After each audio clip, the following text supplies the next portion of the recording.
Hi, it's Jacob here, and in this quick tip video we're going to be exploring the Final Cut camera app for iPhone. This is Apple's Pro Video Camera app that lets you film content with all sorts of fine-tuned settings to really get the results that you want from your iPhone. Excitingly, this video has been filmed on location in Mumbai with a friend, Prashant. He's actually helped me go through this video. He's a videographer himself, so he knows his stuff. So thanks, Prashant, for the help. Really appreciate it. So when you first open up Final Cut Camera, it looks pretty much like the regular camera app. You've got the record button, you've got the zoom option to the side, but actually there's a lot of things lurking just beneath the surface. If we tap onto the options button on the left-hand side here, we get this little tray of icons that appears on the right, and these will let you really fine-tune the results you have. The first thing we'll do is lock the orientation. On the top here, we can choose to lock it to landscape left, landscape right, or portrait, which is great if you're moving the camera whilst filming. The next option is to change the focal length of the camera. This will determine what part of the frame is in focus and which parts are blurred. Tapping onto here gives you a slider you can scroll up and down, and as I do that you can see the tree in the foreground becoming more focused and the building more blurry, and the opposite is true when I move that slider the other way. Now at the moment we're in manual focus mode. That means we're manually setting this value, but at the bottom I can tap onto the little M icon in the circle, and that will change it back into autofocus mode. From here it works just like it normally does in the camera app, whereby you can tap on different parts of the frame and the focus will lock onto that area for you, for example the tree or the building. Our next setting will change the exposure value of the film. Now at the moment we're on automatic exposure, just like you'd normally get in the camera app, which means that the phone is trying to compensate the entire image. Nothing is too bright, nothing is too dark, it's all exposed automatically. But we can adjust this, for example to bring out more detail in the shadows, by using the slider here. If I pull that slider down, I'm going to start overexposing the frame, and you can see this in the tree on the foliage there. Those dark shadows are getting gradually lighter and lighter, and the green is becoming more visible. The sky is also getting brighter, and at some point it'll be overexposed, but we'll try and stop it before that happens.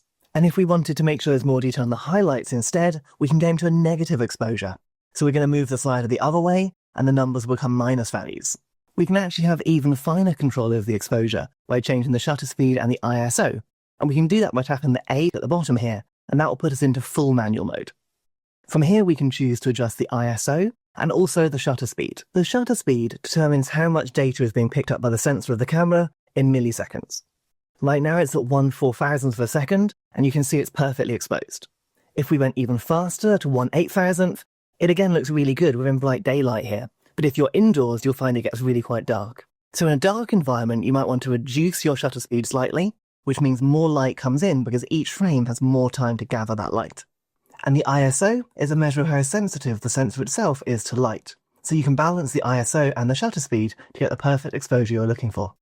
But for me, I quite like using the slider we had a moment ago, where we can choose the overall exposure and we can reduce it or increase it to balance the shadows and the highlights. I find these settings a little bit overkill for what I need. So coming off of the exposure options, the next thing we can do is control the white balance of the video.